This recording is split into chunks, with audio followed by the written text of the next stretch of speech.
प्रिय सब्सक्राइबर बंधुओं, भीखाराम डेंडान चैनल पर आपका स्वागत, हार्दिक अभिनंदन है। यदि आपने मेरे चैनल को सब्सक्राइब नहीं किया है तो आपसे मैं रिक्वेस्ट करता हूं, प्लीज़ चैनल को सब्सक्राइब करें और बेल आइकन को ज़रूर दबाएं, क्योंकि जिससे आने वाली प्रत्येक वीडियो की नोटिफिकेशन आपके पास में सबसे पहले पहुंचे। आज हमें एक वीडियो लेकर आए हैं, लेकिन सज्जनों, वीडियो से पहले मैं एक बात कहना चाहता हूं कि मेरे चैनल के माध्यम से प्रत्येक वीडियो 4 वेद 6 शास्त्र 18 पुराण में से कहीं से न कहीं से रजिस्टर्ड होती है। आज हमारी एक वीडियो पे हरि सिंह बसेड़ी कमेंट लिख रहे हैं कि मीडिया जी ये बताइए कि राजा दशरथ पराक्रमी सूरवीर, जिसका नाम तीनों लोकों में जाना जाता है, और वो सत्य बोलने वाले, देवताओं की रक्षा करने के लिए देवासुर संग्राम में भी सैदेही से जाया करते थे। उनके यहाँ विष्णु भगवान स्वयं अवतार लेकर के पुत्र के रूप में उत्पन्न हुए। ऐसे महान वीर पराक्रमी राजा नामर्द कैसे हो गए, नपुंसक कैसे हो गए? या वो जन्मजात जाति थे या फिर किसी ने किए गए थे? इस विषय में अर्थ बताइए। तो सज्जनों, आज हमारे यूट्यूबर भाई हरि सिंह मीणा बसेड़ी से हैं, उनके पॉइंट को लेकर के हम एक वीडियो बना रहे हैं कि राजा दशरथ नपुंसक कैसे हुआ, किसने किया और क्या कारण था। तो दोस्तों, चलिए रामचरितमानस में, अन्य पुराणों में इस बात को सारा संसार जानता है कि विश्रवा और केकसी से पुत्र उत्पन्न लंकापति रावण ने ब्रह्मा की भक्ति की। ब्रह्मा जी प्रसन्न होकर के उसको वरदान दे चुके हैं कि नर और बानर के अलावा तू किसी से भी मृत्यु तेरी नहीं आ सकती। फिर लंकापति रावण अभिमान से चकनाचूर होकर के अत्याचार फैलाना शुरू कर देते हैं। जहां भी जाते राजाओं से युद्ध करते, उनको जीत के और आगे बढ़ जाते। इस तरीका से वो अपने मन में सृष्टि का विजेता बन चुके। सज्जनों, ऐसा तो नहीं है कि सारी सृष्टि पे ऐसे भी वीर हुए जिन्होंने लंकापति रावण को बंदी बना के जेल में भी डाल दिया था, लेकिन करीबन करीबन वो सब देशों पर आक्रमण कर चुके थे। फिर इसके बाद में ब्रह्मा के पास में जाते हैं। ब्रह्मा जी से पूछते हैं कि ब्रह्मा जी ये बताइए, आपने मेरे से कहा था कि नर बानर के अलावा तो किसी से नहीं मर सकता। ये बात तो बिल्कुल सत्य है, लेकिन अब मेरा चारों चूड़ा इस टाइम पे भाल है, और अगर आपकी कृपा हो जाए तो ये भी बताइए कि वो नर कौन सा, कहाँ पे उत्पन्न होगा, कहाँ पे पैदा होगा, जिसके द्वारा मेरा काल है। अगर मुझे काल का पता लग जाए तो मैं काल को कब्जे में कर सकता हूँ, बस में कर सकता हूँ। ब्रह्मा जी कहता है कि लंकापति रावण, काल आज तक किसी के बस में नहीं हुआ, फिर भी तू पूछता है तो मैं बताता हूँ कि राजा दशरथ और कौशल्या की भंवरियाँ पड़ेंगी, और उनके से जो पुत्र अवतार लेगा वो तुम्हारा काल बनेगा। लंकापति रावण को अब ठोस निश्चय हो जाता है कि मेरा काल राजा दशरथ कैसे पुत्र के रूप में उत्पन्न होगा। तो वो उसी दिन ठोस निर्णय कर लेते हैं कि चाहे साम दाम दंड भेद कैसी भी नीति का प्रयोग करना पड़े, लेकिन मैं राजा दशरथ को मार के रहूंगा, और राजा दशरथ भी अगर नहीं मरेगा तो उसकी होने वाली संतान को जरूर मारूंगा, क्योंकि वो मेरा काल है। तो सजना, ऐसा निर्णय करके वो अवधपुरी के आसपास 1-2 दिन में घूमने के लिए, पता लगाने के लिए जरूर आया जाया करता था। अवधपुरी के अंदर नहीं जाता था, क्योंकि अवधपुरी के अंदर एक श्राप लगा हुआ था लंकापति रावण को कि वो अयोध्या के अंदर नहीं जा सकता, वो भी इसी वंश के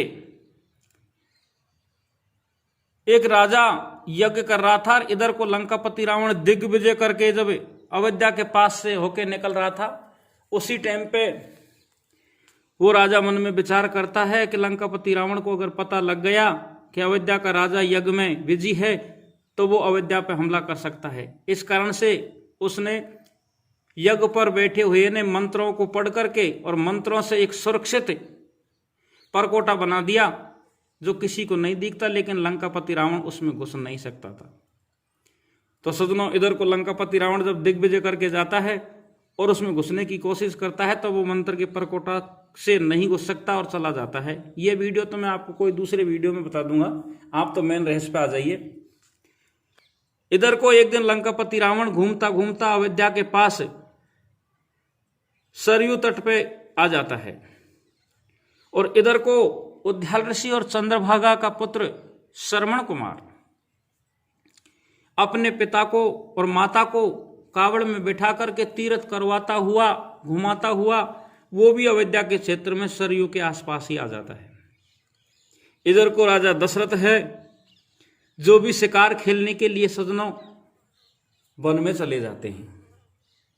अब होनी देखो, वेद पुराण ऐसा कहते हैं कि वेद मेरा भेद है, मैं वेद के माहिर, मैं कर दूंगा जो वेद में भी नहीं, कि होनी होती है अनहोनी कभी होती नहीं। अब देखो होनी कैसी होती है। श्रवण कुमार के माता पिता श्रवण कुमार से कहते हैं कि पुत्र हमें प्यास लग रही है, पानी लेके आओ। तो श्रवण कुमार अपने माता पिता को बैठा करके और एक जल भरने का पात्र लेकर के और सरयू घाट पहुंच जाता है। इधर को लंकापति रावण भी नजीक आ जाता है, राजा दशरथ भी नजीक आ जाता है। तो राजा दशरथ आवाज को सुनकर के शब्द भेदी बाण मारता है, वो जाकर के श्रवण कुमार की तूंबी में लगता है। और इधर को लंकापति रावण को जैसे ही पता लगा कि राजा दशरथ ने बाण मारा और श्रवण की तूंबी में लगा, उसने तुरंत अपना तीर निकाला और श्रवण की छाती में मार दिया। राजा दशरथ अपने शिकार के पास में आगे ढूंढते हुए जा रहे, उसी टाइम पे लंकापति रावण मिल जाता है। तो राजा दशरथ उससे कहता है कि हे दुराचारी, हे पापी, दुष्ट राक्षस नीच, यहां मेरी अयोध्या के आसपास क्यों घूम रहा है। सजनों, बातों ही बातों में विवाद हो जाता है, घोर संग्राम हुआ, लेकिन लंकापति रावण युद्ध में उससे जीत नहीं सका। फिर वो कहता है गदा युद्ध करेंगे। राजा दशरथ और लंकापति रावण दोनों गदा युद्ध करते हैं। अब सजनों, अब तक का प्रसंग तो हरेक रामायण में हरेक ग्रंथ में मिलता है, लेकिन यहां से आगे का जो प्रसंग है वो आपको मांडवी रामायण में मिलेगा या फिर भुसंडी रामायण में मिलेगा। दोनों रामायण में यहां से आगे के प्रसंग का स्पष्ट लेख है। तो अब लंकापति रावण के मन में तो अभिमान, क्रोध और ग्लानि थी कि राजा दशरथ को कैसे भी मारूं, चाहे इसकी होने वाली संतान को मारूं, कैसे भी क्षति पहुंचाऊं, लेकिन बेईमानी करनी पड़े, चाहे साम दाम दंड कैसे भी नियम लगाने पड़े, लेकिन इसको अवश्य क्षति पहुंचाऊं। तो वो गदा युद्ध के नियमों का पालन नहीं करता है और राजा दशरथ के कमर के नीचे मार देता है। कहने का मतलब राजा दशरथ के पेनिस पे जैसे ही वो गदा को मारता है तो राजा दशरथ के खून चालू हो जाते हैं, रक्तस्राव होने लगता है और मूर्छित होकर गिर जाता है। लंकापति रावण वहीं छिप जाता है और मन में विचार करता है कब ये मूर्छित हो चुका है और नपुंसक भी हो चुका है, नामर्द बन चुका है, अब इसे मारने से वृथा ही पाप लेना बेकार है। जब ये नामर्दी हो गया तो संतान उत्पत्ति नहीं होगी और मेरा काल भी नहीं बनेगा, ऐसा सोच के उसको छोड़ देता है।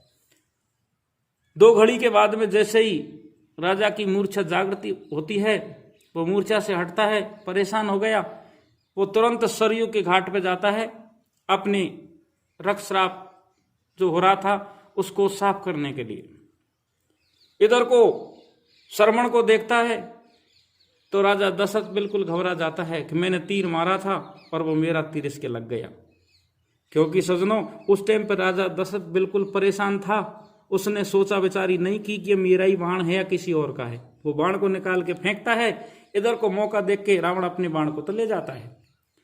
और श्रवण कुमार के प्राण अटके हुए थे, उनसे वो पूछता है राजा दशरथ, भाई तू कौन है, कहाँ से आया? तो श्रवण कुमार कहता है कि उद्याल ऋषि और चंद्रभागा का पुत्र श्रवण कुमार हूँ, मेरे मामा श्री का नाम राजा दशरथ है। राजा दशरथ इतनी बात को सुन के बिल्कुल परेशान हो जाता है और उससे आखिरी इच्छा पूछता है कि तुम्हारी आखिरी इच्छा क्या है, तुम यहाँ क्यों आए? तो श्रवण कुमार सारी बातों को बता देता है कि मेरे माता पिता बियाबान जंगल में प्यासे हैं, उनको जाकर के पानी पिलाना और उसके बाद में ये सारे हाल कहना। अगर आपने हाल पहले सुना दिए तो वो पानी तक नहीं पिएंगे, प्यासे ही मर जाएंगे। श्रवण कुमार इधर को प्राणों का त्यागन करता है और राजा दशरथ जो जल का पात्र था उसको उठा करके और पानी लेकर के उद्याल ऋषि और चंद्रभागा के पास में पहुंच जाता है। वहां राजा दशरथ और उद्याल ऋषि चंद्रभागा तीनों प्राणी जब राजा दशरथ से कहते हैं, उद्याल ऋषि और चंद्रभागा कौन है, हमारा बेटा श्रवण कुमार हमें पानी पिलाए, तो राजा दशरथ सारी बातों को कहता है कि तुम्हारा श्रवण कुमार इस दुनिया में नहीं है, वो मेरे द्वारा मारा गया।